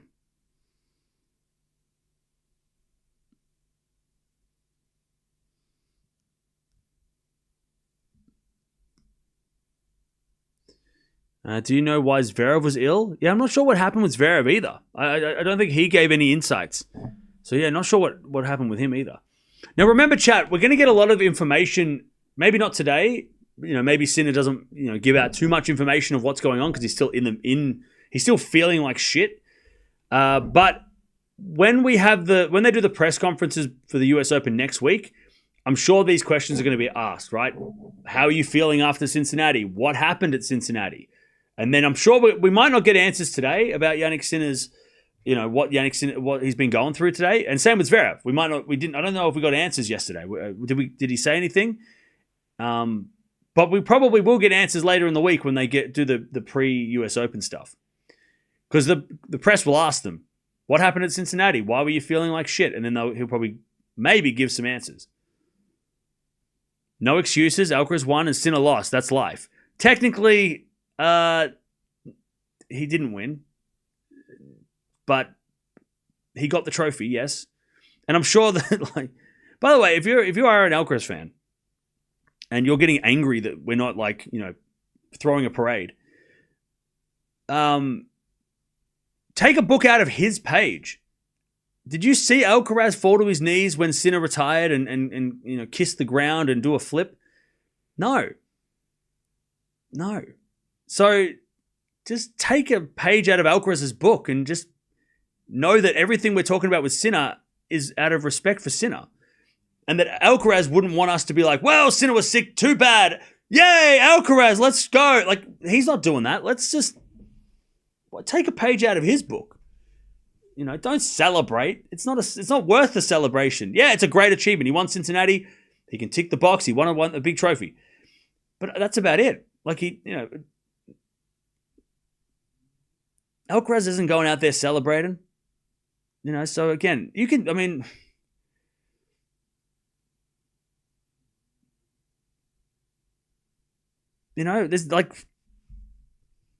Alcaraz knows that this wasn't a victory. He's just going to add the trophy to the pile. The voice of the US Open tennis is Andy Taylor. Oh, he's great.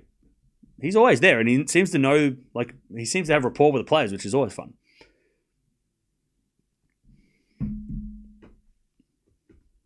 By the way, it's like 4 people, 4 or 5 Alcaraz fans, not all of them, but most of the Alcaraz fans disappointed. But hey, we won, so that's cool. I think most people have that attitude. Just a couple of people that are just getting really pissy that we're talking about Jannik Sinner and trying to figure out what's wrong with him, and it's tell us why Alcaraz won. Give him credit. It's I'm not giving Alcaraz credit. He didn't do anything. He played 5 really good games, and the guy he was playing was terrible. But he played well for the 5 games that he played. There you go. There's your credit. You want credit? There's your credit. I don't know what you want from me. Everyone's bummed out. Yeah. Even Alcaraz is bummed out. He won.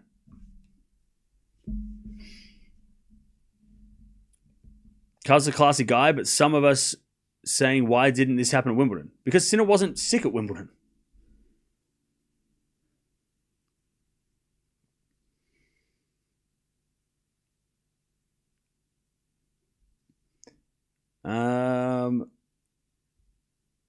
Alcaraz is 2,000 points behind Sinner. Oh, okay.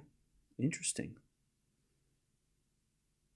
So if Sinner lost first round US Open, Alcaraz won, they might be right next to each other. Is it better to cancel before the match if you're sick, or at least try? I think it's better to try. I think it would have been more disappointing for the crowd and for us if Sinner had not tried. And look, he could have easily just gone, nah, I'm not doing it today. I know I'm going to be not competitive, and it's just going to be a waste of my time and, a waste of time. But I think out of respect for the people that bought the tickets and want to at least see something, I think playing the match, or playing as much as Sinner could play, was better than nothing. So I think he went about it the right way. Yeah, okay, if he was sick, why did he even try? Well, because he didn't want to let us down. He didn't want to let the fans down. Yeah, okay, it wasn't. We still got 5 games of Alcaraz, so we shouldn't be upset by that. Now, if he had an injury that could get worse, that would have been a different story. Maybe not worth the risk. But if you're ill or you're sick, and he wants to just at least give it a shot, and it's not going to make him worse, The crowd realized he was sick and he didn't get booed off court. Yeah, if he got booed off court, that would have been disgusting. That would have been crazy. If the crowd booed him, that would have been insane. He didn't really try anyways. Could have let the first set finish. I mean, yeah, okay. That's so funny. It's like, he came out, he could have come out here, he could have played 0 games, but he came out here and he gave it a shot. And then it's like, but he should have lost the set though. Why? So you can get your bet back? Like, what is it, a betting thing? Like, why do you need him to play the first set fully? Like, well, he could have at least lost the first set for me. Like, what do you mean? It's crazy. It's a betting thing, right? That's a gambling thing. Damn it, if he played the first set, I would have won. Like, that's a gambling thing, right? That's a gambler's question, right?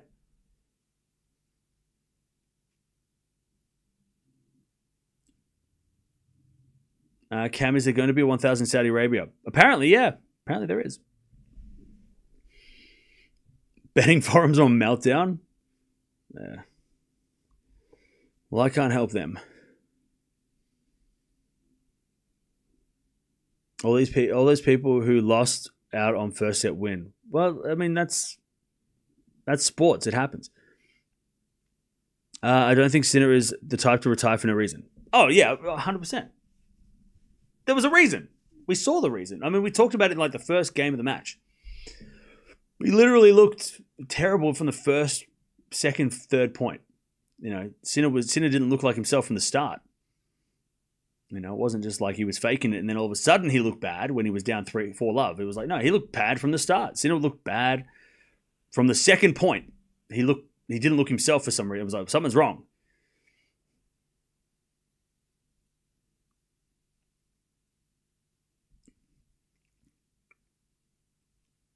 But we still got another final, so get ready.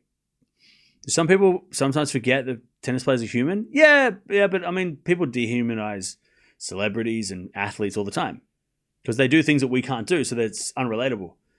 So and also they don't know those people, so they're gonna say things because they don't know them. That's just normal. Unfortunately, it's normal. And with the internet, everyone has opinions and a voice, so it's louder than it was, Whereas maybe before, when there was no internet or no social media and stuff, maybe it was a little less. You would hear people screaming in the crowd, but those people would leave. But it's like online. I mean, in the safety of your own home, you can scream and shout about things you don't like to people that will agree with you now. So it's fine. It is what it is. It's 2025. Why are so many people not seeing what is in front of them? Maybe he was just too sick to finish. He looked terrible. Yeah, exactly. He did look terrible. And like I said, he could have easily said, I'm not playing today. But he went, no, I'm going to go out there and give it a shot. And you got to respect that.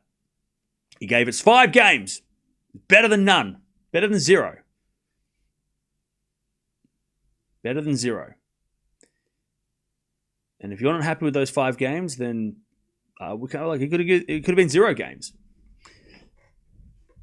But again, I think the people that bet on the tennis, they're the ones that are probably more pissy at this because it's they lost or they didn't win something. So it's probably more about that. I don't think tennis fans are angry at Sinner as or angry at the result. We're more concerned, about stuff. Yeah, see, look, I was winning 55K. I'm disgusted with Sinner. Should have finished the first set. See, exactly. Exhibit A. This guy. That's not a tennis fan. That's just a gambling addict. Not a tennis fan.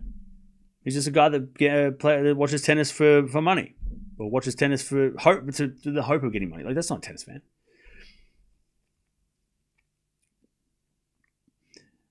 All right.